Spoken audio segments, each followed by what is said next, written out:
오늘 본문을 보면 하나님께서 이 레위 자손, 레위 사람들의 인구를 세고 있는 것을 보게 됩니다. 3장과 4장까지 레위 자손에 대한 계수가 진행되고 있는 것을 보게 됩니다. 레위 지파의 계수는 두 번 진행되고 있습니다. 먼저 3장에서는 첫 번째로 계수할 때 1개월 이상 된 모든 레위 사람들의 숫자를 세라고 말씀하십니다. 그리고 4장을 보면 두 번째로 계수하는데 30세에서 50세로 성막에서 일할 수 있는 사람들의 숫자를 세라고 이야기하고 있습니다. 그러니까 이 3장과 4장은 레위 지파의 숫자를 두 번 세고 있다는 것을 우리가 주목해야 합니다.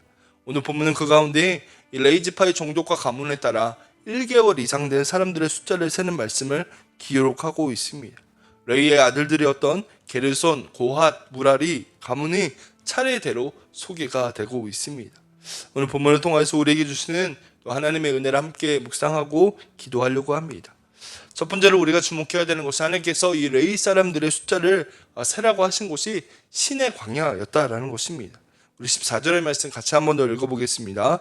여호와께서 신의 광야에서 모세에게 말씀하여 이르시되 아멘. 여러분, 이 민수기에서 반복돼서 나오는 말씀이기도 합니다. 하나님께서 모세에게 말씀하여 이르셨다라는 것을 말입니다. 3장 안에서도 계속돼서 어떤 주제가 새롭게 등장할 때마다 1절, 5절, 11절에 여호와께서 모세에게 말씀하셨다라는 것을 반복해서 이야기하고 있습니다.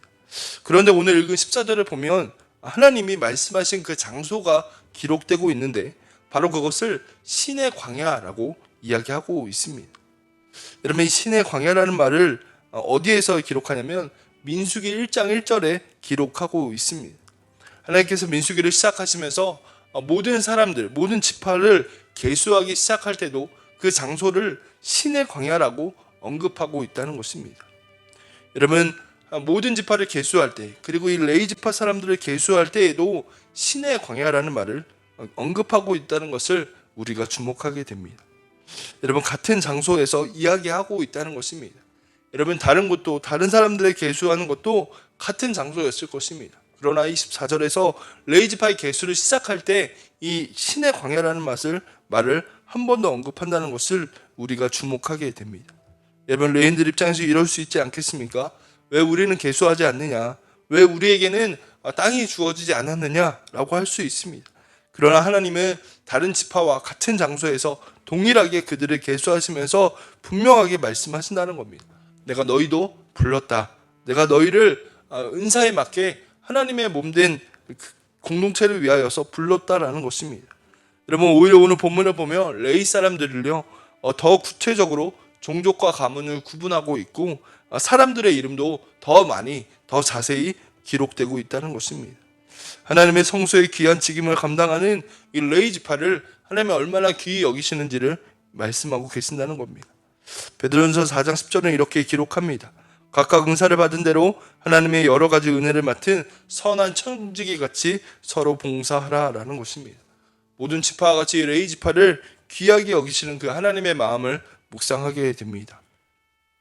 여러분, 하나님의 은혜로 세워진 자리에서 맡겨진 일에 동일하게 감당해야 될 일이 있습니다. 그래서 동일하게 신의 광야에서 말씀하셨다고 언급합니다. 여러분, 오늘도 예배하며 기도하는 우리에게도 동일한 은혜가 있게 되기를 축복합니다. 하나님 우리를 허락된 은사대로 주님의 몸된 교회를 위하여 부르셨다는 것입니다. 여러분, 이 사실을 기억하며 하나님의 교회를 세워가는 믿음의 사람들 되어지기를 축복합니다. 우리가 두 번째로 주목해야 되는 것은 하나님께서 레위 지파를 계수하실 때 다른 지파와 달리 1개월 이상 된 남자를 계수하라고 하셨다는 겁니다. 15절의 말씀입니다. 레위 자손을 그들의 조상의 가문과 종족을 따라 계수하되 1개월 이상 된 남자를 다 계수하라 라고 얘기합니다. 여러분, 아까도 이야기한 것처럼 4장에서의 계수의 기준은 종족과 가문에 따라 계수할 때 30세부터 50세 성막에서 일할 수 있는 사람이었습니다. 그런데 오늘 본문을 보면 계수하는 기준은 바로 1개월 이상 된 남자부터였습니다. 그러니까 태어난 지 한 달밖에 안 된 갓 태어난 아이도 계수하라고 말씀하신 것입니다. 여러분, 15절에서 놓치지 말아야 할 단어는 다 계수하라라는 겁니다. 모두, 전부 다 빠뜨리지 말고 모두 다 계수하라라고 말씀하십니다. 여러분, 이것이 우리의 질문입니다. 왜 한 달 된 그 갓 태어난 아이도 계수하라고 하신 것일까? 여러분 1차적인 이유는 이 레위인이 장자를 대속하기 때문입니다. 출애굽 사건에서 하나님께서는 이 장자를 모두 하나님의 것이라 말씀하셨습니다. 모든 지파의 장자를 이 레위 지파가 대신합니다. 그래서 숫자에 맞게 장자를 대속해야 하기에 그 레위의 숫자를 계수하여 장자를 대속하기 위해 숫자를 세는 것이 첫 번째 이유였습니다. 여러분 제가 본문을 묵상하며 또 한 가지 들었던 생각은 이 레위 지파의 아이들을 계수한 이유가 있을 거라는 겁니다. 여러분 이 갓난 아이는 알 수 없었을 겁니다. 자신은 레위 지파인지 어떤 역할을 해야 되는지 태어난 지 한 달 된 아이가 무엇을 알 수 있었을까요? 하지만 계수를 하는 레위 사람들은 알았을 것입니다. 이 아이도 하나님의 아이이고 레위 지파로 구분된 아이라는 것을 알았을 것입니다. 그리고 끊임없이 가르쳤을 것입니다. 레위 지파의 역할에 대해서 왜 하나님이 이 레위 지파를 구별하셔서 부르셨는지를 성막의 일을 하게 하셨는지를 가르쳤을 것입니다. 하나님은 그것을 알게 하시기를 원하셨기 때문입니다. 레위 지파로 부름 받아 이 가문에서 성막에서 봉사하는 것이 얼마나 복된 직임인지를 이야기했을 거라는 것입니다. 여러분 예배하는 우리 가정에도 이와 같은 은혜가 있게 되기를 간절히 축복합니다. 여러분 우리가 이 새벽마다 가정을 위해 기도하지 않습니까? 가정에서 우리의 자녀들이 어릴 때부터 하나님을 섬기고 주님의 자녀로 살아가는 것이 얼마나 복된 것인지를 깨닫게 되어지고 우리의 자녀들이 거듭난 주의 자녀가 되기를 간절히 축복합니다. 여러분 이것이 마음대로 되지 않지 않습니까? 주의 은혜가 필요합니다.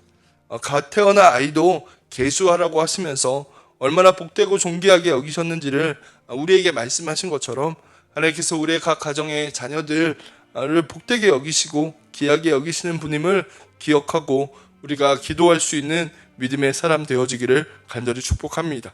우리의 가정에 속한 자녀와 가문에서 하나님을 영화롭게 하는 하나님의 교회와 하나님의 나라를 섬기는 믿음의 자녀들, 믿음의 가문으로 세워지는 은혜가 있게 될 줄로 믿습니다.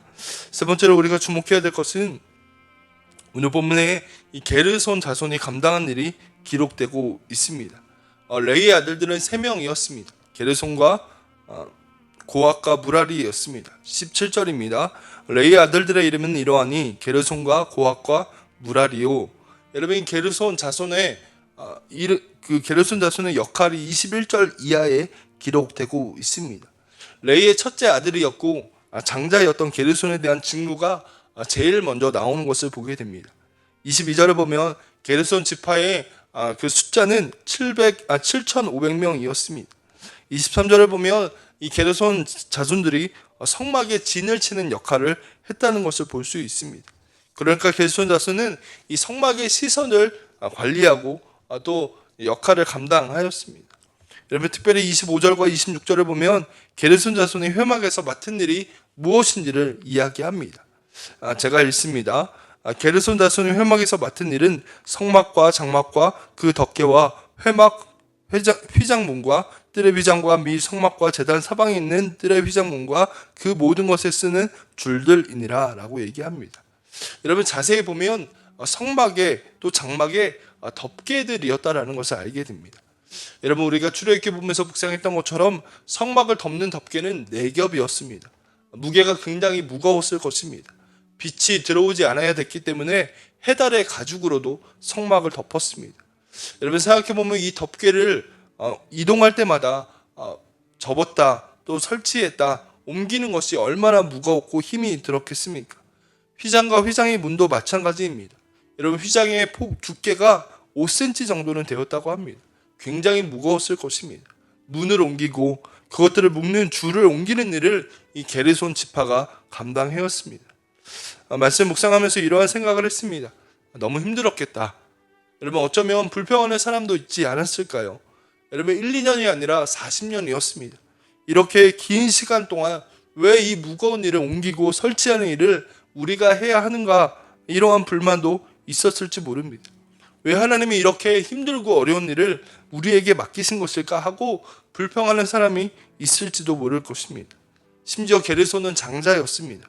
그럼에도 하나님께서 이 게르손 지파에게 부탁하시고 맡기신 성막에서의 일을 감당했습니다. 그 누군가는 반드시 해야 할 일이었기 때문입니다. 하나님께서 이 게르손 자손에게 맡기신 일을 이들은 묵묵히 감당했다는 것입니다. 그래서 그들의 가문의 숫자 7,500명의 사람들의 숫자를 세면서 너희가 이 일을 감당해 줬으면 좋겠다라고 부탁하시고 말씀하고 계시다라는 것입니다.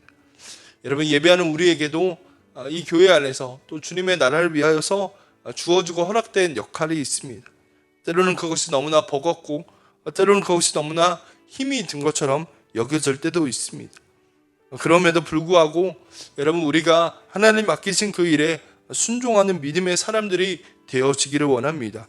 그 일을 통하여서 하나님의 놀랍고 거룩한 일들이 세워지게 될 것이기 때문입니다.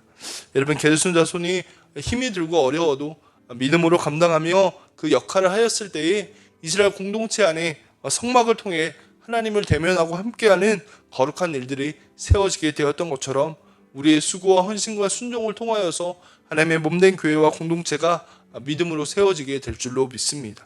우리에게 주어진 그 일을 또 기쁨으로 감당하며 하나님의 놀라운 은혜와 복을 누리는 우리 모두가 되어지기를 간절히 축복합니다. 기도하겠습니다.